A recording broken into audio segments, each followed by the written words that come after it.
TRS शासित तेलंगाना की राजधानी हैदराबाद को एआईएमआईएम प्रमुख असदुद्दीन ओवैसी का गढ़ माना जाता है।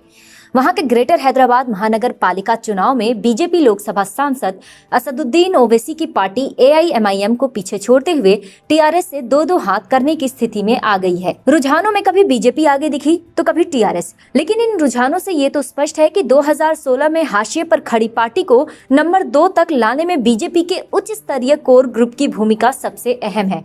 और इन चुनाव से बीजेपी ने 2023 विधानसभा चुनाव के लिए एक मजबूत नींव रख दी है, जो पहले से ही बीजेपी की प्रदर्शन से डरे मुख्यमंत्री के चंद्रशेखर राव की कुर्सी के लिए खतरनाक साबित होगा। जीएचएमसी चुनाव के ताजा रुझानों की बात करें तो मीडिया रिपोर्ट्स के मुताबिक 150 सीटों में से टीआरएस को 65 सीटें मिलती दिखाई दे रही हैं, बीजेपी को 42, एआईएमआईएम को 31 और कांग्रेस को 2 सीटें मिलती दिखाई दे रही हैं।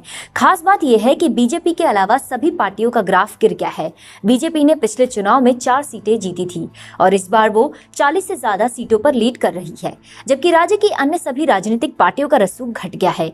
ये दिखाता है कि इन चुनाव में बीजेपी ने सारा एजेंडा अपने हिसाब से सेट किया है और सारा चुनाव उसके ही सेट किए गए मुद्दों के इर्द गिर्द लड़ा गया है। इस मौके पर पार्टी के महासचिव बीएल संतोष ने ट्विटर पर पार्टी के कार्यकर्ताओं का जोश बढ़ाने के साथ ही भाग्यनगर को शुभकामनाएं भी दी हैं। उन्होंने लिखा, बहुत बढ़िया किया भाग्यनगर, तेलंगाना की बीजेपी इकाई अच्छे और बेहतरीन रास्ते पर है।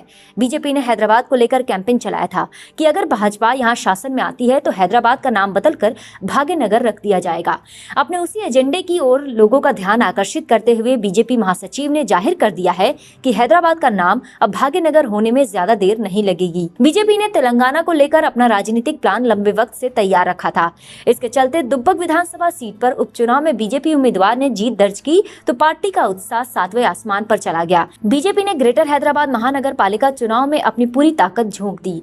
केंद्रीय गृह मंत्री अमित शाह से लेकर बीजेपी अध्यक्ष जेपी नड्डा के साथ उत्तर प्रदेश के मुख्यमंत्री और बीजेपी के सबसे फायर ब्रांड नेता योगी आदित्यनाथ ने रोड शो करके हैदराबाद में बीजेपी के पक्ष में एक माहौल बना दिया, जिसका फल अब जीएचएमसी चुनाव नतीजों के रुझानों में भी दिख रहा है। हैदराबाद में बीजेपी हाशिए से निकलकर नंबर 2 की पार्टी बनने की कगार पर है और ये बीजेपी के लिए शुभ शुरुआत है। बीजेपी हैदराबाद के इन चुनाव में अपने बेहतरीन प्रदर्शन के साथ ही 2023 विधानसभा चुनाव की नींव रख चुकी है, जो कि राज्य के मुख्यमंत्री के चंद्रशेखर राव के लिए मुसीबत का सबब बनेगा। यही नहीं, एआईएमआईएम के लोकसभा सांसद असदुद्दीन ओवैसी के लिए भी बीजेपी का प्रदर्शन एक खतरे की घंटी है, क्योंकि बीजेपी उनके गढ़ यानी हैदराबाद में बेहद मजबूती से उनका मुकाबला करने को तैयार है और पार्टी 2024 में उनके हैदराबाद से लोकसभा पहुंचने पर भी ब्रेक लगाने की तैयारी कर चुकी है।